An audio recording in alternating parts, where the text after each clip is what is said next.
Why do I tell instructors not to categorize students? It's very important that we don't. And here's why. Are there beginning concepts? Yes. Are there intermediate concepts? Yes. I don't know if I agree with the idea of advanced concepts, right? But in this particular dance, there's different spaces where students are going to learn different things, right? Also, I think when we categorize people, much like we categorize children, people begin to act out the name or title that you gave them. One. Two, they also become prisoners of those titles. They also become stigmatized in some cases by those titles. For instance, there are people who don't want to dance with beginners. Now, someone else would say, but at one time, weren't you a beginner? Some people have been taking classes 5-10 years and still look like they're beginners. Because beginner isn't about what you did in class. It's about your ability to execute a certain type of way. Why would I want to shackle somebody with that burden when it's unnecessary? So when we start to put people in categories, they start to believe that their ability to execute is going to be based on that title. It's not. They're going to start to believe that who they can and can't dance with is restricted by those titles.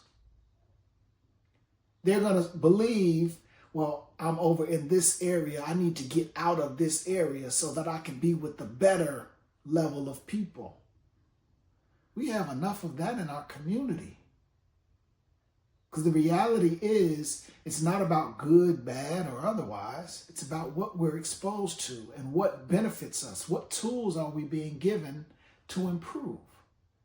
What plan or summary is introduced to us to help us to understand the process that we're going to or going through, right? What are we doing that helps us believe that what I'm doing has promise? So it's important for instructors to understand it's their job not to just introduce concepts to people and say you're beginner, you're intermediate, you're advanced because you can do A, B, C, and D.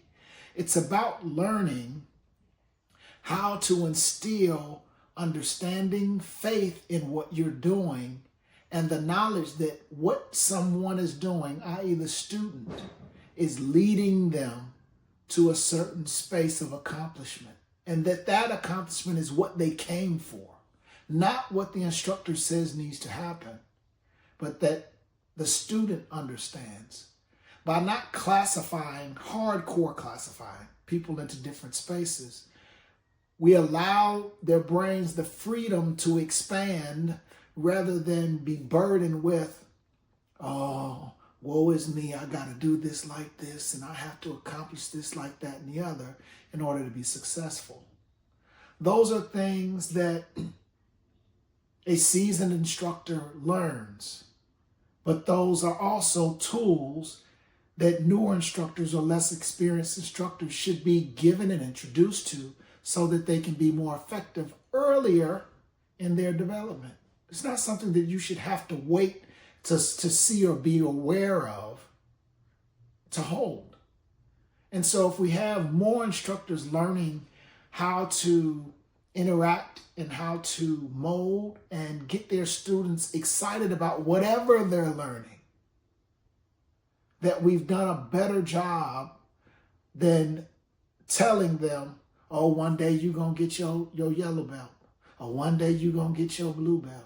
Or one day you might be a black belt. I don't know. You got to work hard. Or you got to spend some more money. Let's not make it about money. Is money part of the transaction? Yes. Is time part of the adventure and the experience? Yes. What we do to prepare, the process is where the results are. But we have to get to a space where we aren't categorizing so much, because there are some people who are burdened or shackled by those titles and by those names. And too often we as instructors allow some people to fester in those spaces because we're so busy trying to push people, because some of us want the attention of, I taught 50 people how to dance. Doesn't matter if they aren't all great dancers. And every instructor and every student has the capability within them to be effective dancers. So it's necessary for us as instructors to learn different ways to be less overbearing in our teaching process. And those are some of the things that we learn in the Budland Network.